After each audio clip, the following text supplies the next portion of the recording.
Bonjour à toutes, bonjour à tous les petites tortues qui me suivent depuis le début.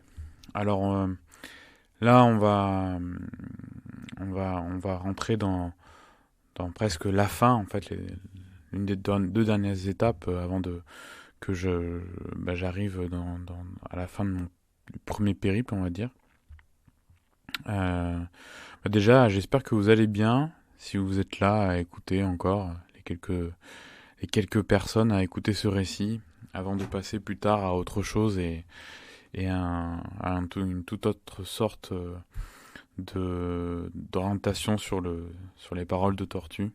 Pour l'instant, il n'y en a qu'une là pour moi, mais il y en aura d'autres avec d'autres personnes plus tard. Enfin, c'est ce que j'imagine. Euh, eh bien, j'étais, euh,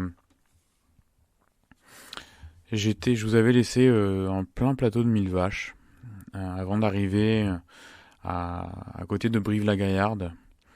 Et donc à partir d'Aigleton, à la frontière donc avec le plateau, je prends le vélo assez tôt le matin parce que le couple chez qui j'étais, là-haut de Warmshower, commençait assez tôt. Et j'ai pris le vélo assez aux petites lueurs et j'ai traversé en fait la forêt et je suis passé même par une route forestière. C'était assez en même temps autant chaotique que qu'une belle aventure avec un chemin avec pas mal de cailloux. C'était pas simple et à chaque fois qu'on sort de ces chemins-là pour arriver au goudron, on a l'impression que à ce moment-là le goudron et ce qu'on voit un peu la petite fenêtre là qu'on voit au loin euh, de la forêt, eh bien on a l'impression que c'est le paradis ou alors c'est un endroit très qui va qui va nous libérer, on va dire. Donc j'ai fait une partie comme ça, mais vraiment c'était pas sur beaucoup de mètres, mais en tout cas je m'en souviens quoi. Donc après je fais route vers jusqu'à Tulle et après ensuite du Brive et jusqu'à Tulle c'est fou parce qu'en fait donc je fais de la petite route de campagne et tout, et pour arriver à Tulle, je sais pas pourquoi le GPS Komoot me fait passer à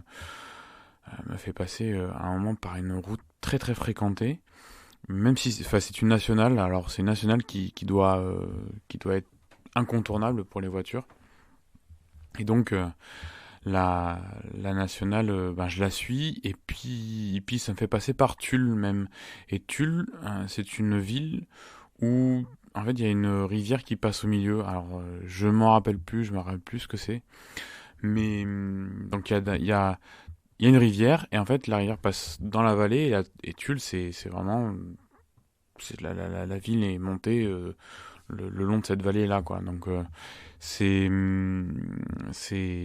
donc il faut descendre et c'est assez faut faire attention, c'est assez technique la descente et il y a plein de voitures. Donc et puis très fréquenté, voilà, c'est ça. Donc c'est assez prenant. Il faut faire attention, il faut être attentif, surtout quand on est avec euh, ses tous ces bagages et qu'on est lourd. Donc je traverse Tulle et à un moment donné le GPS me fait passer pour sortir de la ville, me fait passer par une route, mais elle est c'est du 90 degrés presque. Non, j'exagère bien évidemment, mais c'était très, faut remonter, donc c'était très très pentu. Alors à ce moment-là, je me suis dit, bon, ok, bon, je vais m'arrêter là, je vais me prendre une petite clémentine. Je me rappelle que j'avais mangé ça, petite clémentine, très, plutôt cool. Euh, et je me pose, ben voilà. Et quand je me pose comme ça et que je mange, c'est toujours quelque chose pour lequel je prends énormément de temps. Enfin, je prends mon temps et ça me permet d'observer en fait. Et donc j'observe la ville, j'essaie de toucher un petit peu à la surface euh, de, de l'ambiance de la ville. Donc voilà, après de l'ambiance, je m'en rappelle plus très très, enfin beaucoup. mais c'est toujours des moments que je privilégie, où je fais tout ça en conscience, quoi, on va dire. Et donc, je monte cette énorme pente, mais je crois que je suis à pied au départ et ensuite je passe au vélo quand ça s'aplatit un peu. Et là, après, je fais route vers Brive. Alors, Brive, route très tranquille jusqu'à ce que, voilà, avant d'arriver en ville, on passe par des nationales ou des départementales qui sont assez fréquentées, mais pas autant qu'à l'arrivée à Tulle, donc j'ai pas trop senti la différence avec la tranquillité des routes juste avant d'arriver dans Brive.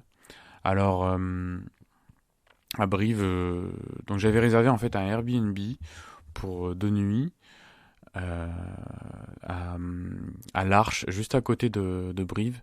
Donc c'était plutôt... Je me disais ça allait être pas loin. Donc ce que j'ai fait, c'est que je m'arrête à Brive pour manger tranquillement. Je prends mon temps, je prends un truc à la Micaline, je sais plus, puis je vais sur une autre place pour prendre un café à un moment.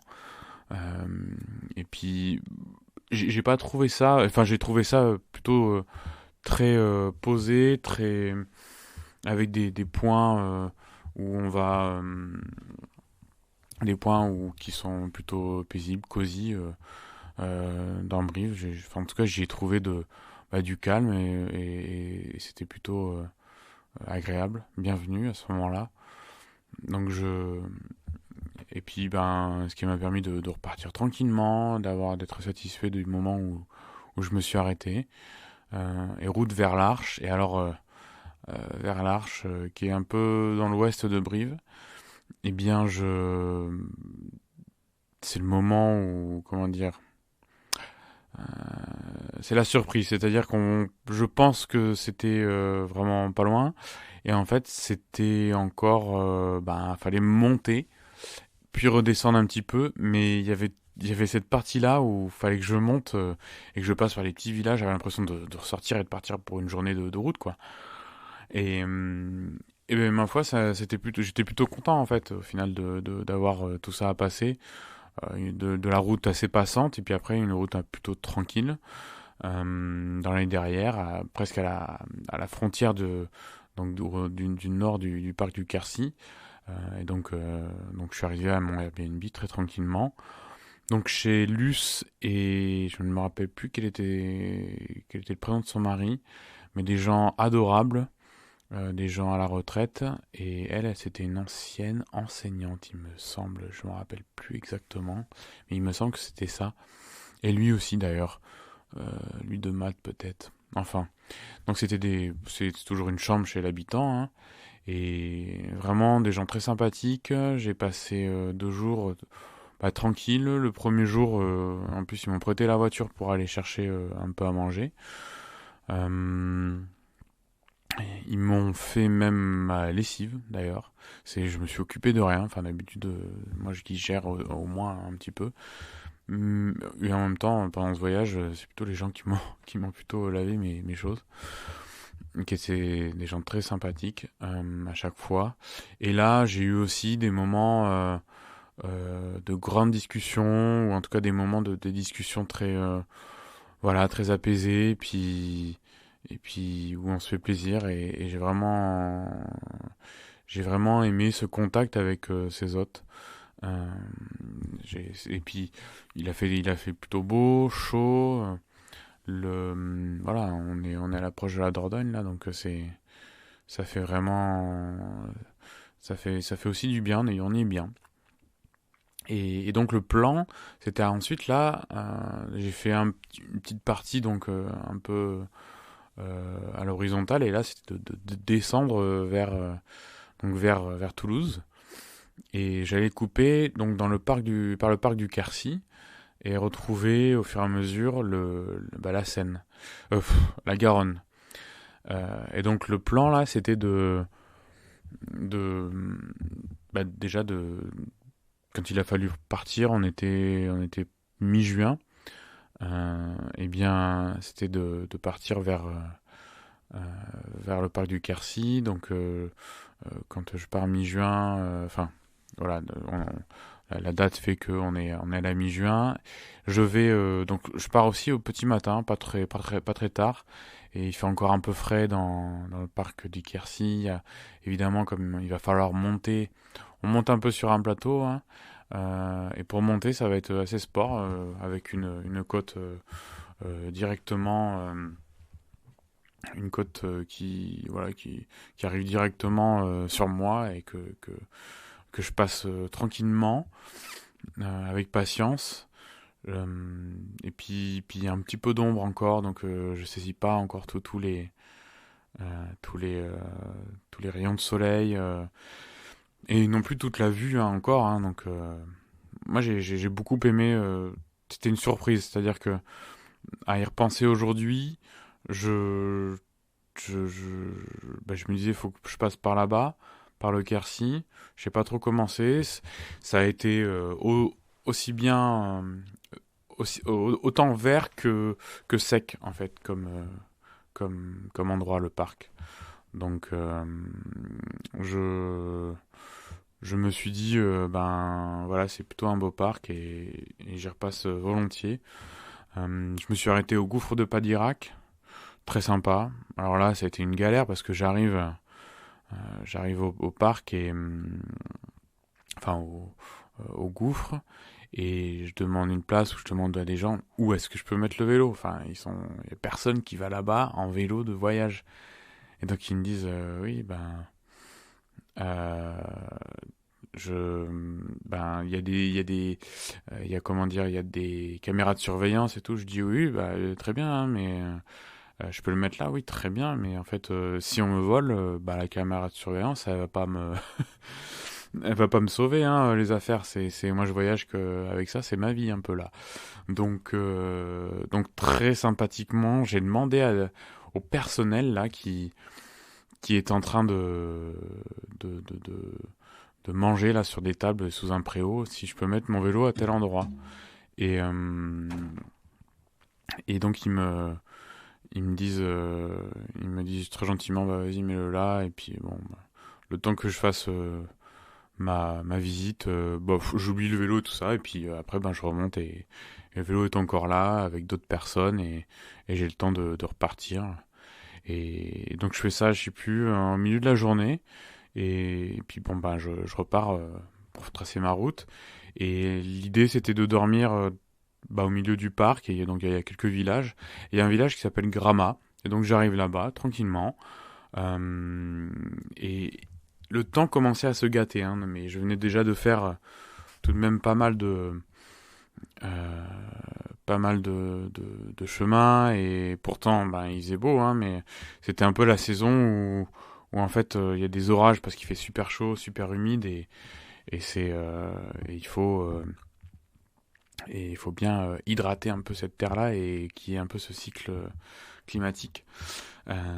Et donc, je voyais un peu le temps se gâter. Je me suis dit, je vais pas continuer. Grama, c'est une bonne étape. Et j'ai vu qu'il y avait un refuge ou un gîte, de pèlerins. Puisque j'apprendrai que Grama, c'est sur une des routes connexes du chemin de Compostelle, par le chemin de Rocamadour, si j'arrive à bien, me rappeler. C'est un chemin qui passe par Figeac et qui arrive à Gramart, Rocamadour, et puis après qui redescend sûrement. Et, et j'arrive, et bon, il y a pas grand marcheur en fait qui passe par là-bas. Et ça me permet, de parler avec des hospitaliers. Il y avait une maman et sa fille qui étaient là et qui avaient marché, dans la journée depuis Figeac. Et donc, entre autres, moi je m'étais posé, après sur la terrasse. Donc dans les gîtes de Compostelle, tous les sacs et les chaussures en fait restent en bas, et puis après on va dormir, en haut dans un lit et dans un dortoir pour le coup. Et un peu comme ça marchait, au Mont-Aubrac, ou ce que j'ai pu faire, entre autres. Euh, et donc super sympa, hein, super ambiance. Et on était 5 presque. Et c'est les hospitaliers qui font donc à manger. Donc on discute pas mal. Il nous explique un peu pour comment les hospitaliers, on devient hospitalier, c'est qu'on a déjà fait le chemin de Compostelle et après on rend quelque part l'appareil. Comment a été créé ce gîte-là, et puis ce qui est un peu au mur et tout. Et il y avait un monsieur qui était là et aussi un hospitalier voilà, qui rendait service et euh, lui il avait fait euh, euh, la légion. Il était parti au Rwanda dans les opérations enfin très dur de cette époque au Rwanda pendant le génocide et puis c'était vraiment un moment, voilà, il nous a raconté des choses. Enfin, ça doit peut-être parfois un peu tourner en rond, mais en fait, il était super intéressant et les gens étaient bien. Et en fait, on a eu des grandes discussions. On a super bien mangé. Ils ont fait super bien à manger le soir. On a parlé un peu de tout. Je me rappelle d'un bon moment, vraiment, avec tout le monde. Euh, et voilà, on est revenu dans nos, dans nos chambres. Et j'ai passé une bonne nuit, c'était vraiment cool. Le lendemain matin, pareil le petit déj, donc c'était pension complète, mais vraiment pour pas cher. Et le lendemain, je suis reparti.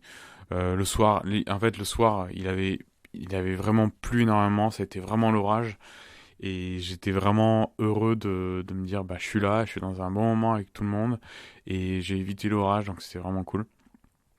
Euh, Ensuite, le lendemain, je suis parti direction Cahors et au refuge, il m'avait donné une adresse d'un autre refuge, mais très prisé euh, à Cahors. Et il faut savoir que Cahors aussi, c'est une grosse étape du chemin de Compostelle où il y a des gens pas mal qui sont partis du Puy-en-Velay et qui s'arrêtent à Cahors ou qui reprennent à Cahors. Donc en fait, il y a un peu du monde tous les soirs à Cahors dans les gîtes à ce moment-là. Et quand donc bon déjà je fais l'étape jusqu'à Cahors, je passe voilà, c'est de la montée descente, il fait très beau, il fait bon.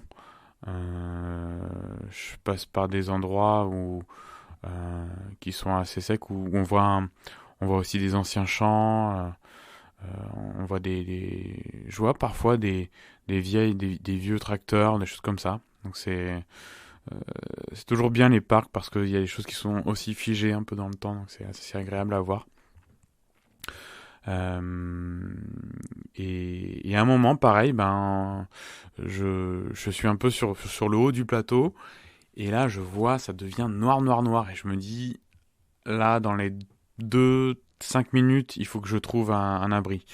Et donc, je passe dans un village, pas trop d'abri et je descends et là, je vois, euh, un perron d'une maison, il y a personne. Et je me dis, bah, je me pose là, allez, hop, c'est parti, je me pose là, je mets bien le vélo. Et dans les 5 minutes qui ont suivi, euh, d'ailleurs, je sentais qu'il commençait à pleuvoir. Et 5 minutes qui ont suivi, gros orage, des éclairs, de la pluie, mais vraiment assez fort. Donc ça a mis à l'épreuve, en fait, euh, le, le toit sous lequel j'étais, quelque part. Et en fait, tellement il pleut fort, l'eau tombe fort et elle mouille. euh, Enfin, les éclats mouillent de partout, quoi. Donc, je m'étais enregistré à ce moment-là pour immortaliser le moment aussi. Et j'entends, j'entendais l'orage et on entendait dans l'enregistrement. C'est assez prenant. Et pour le coup, ben voilà. Je repars après l'orage, voilà, pour le coup. Et j'arrive à Cahors.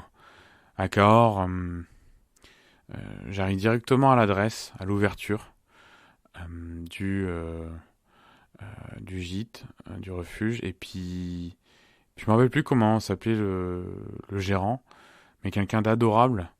Et, et j'étais avec le vélo dehors et tout de suite ils me tutoient. Enfin voilà, entre les pèlerins, les gens sont très sympas. En tout cas, les gens qui déjà reçoivent et puis les pèlerins aussi entre eux. Et donc j'arrive dans ce refuge et puis le le, le gars me dit ben j'ai plus de place ce soir. Par contre, ah si, probablement j'en ai une, mais elle est sous les toits, tout en haut. Et par contre, il va faire probablement super chaud. Donc, je sais pas ce que tu veux ou quoi, mais je peux te proposer ça. C'est un peu plus cher, mais voilà. Donc, je lui dis, ben banco, hein, moi, je vais dormir là et ce sera bien. Et, hum, et donc, je, je rentre et je vais à la chambre et puis je pose mes affaires. J'amène mon petit barda, je me prends une bonne douche, je suis content, il fait chaud et je me balade.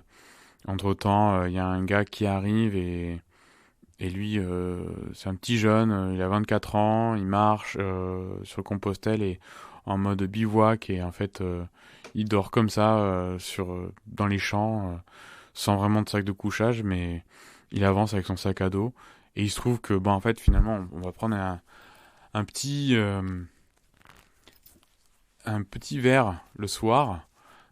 Et puis en fait c'est fou parce que le gars était de Versailles. Alors c'est là que j'ai passé beaucoup de temps et où ma mère habite encore et tout ça. Enfin voilà, je suis pas de là-bas, mais en fait j'ai vécu. Puis voilà, c'est de Versailles et lui il fait son petit truc, son pèlerinage et tout et vraiment, enfin c'était énorme quoi. Donc très cool. Bon, quelqu'un à qui parler et il était content parce qu'en fait il n'avait pas parlé avec grand monde non plus en allant pas forcément dans les refuges et il s'était offert cette petite douche pour lui euh, dans les dans les dans cette soirée là. Donc euh, donc c'était pour lui c'était un petit peu c'était la soirée bien-être en fait et après il allait refaire un peu de bivouac encore.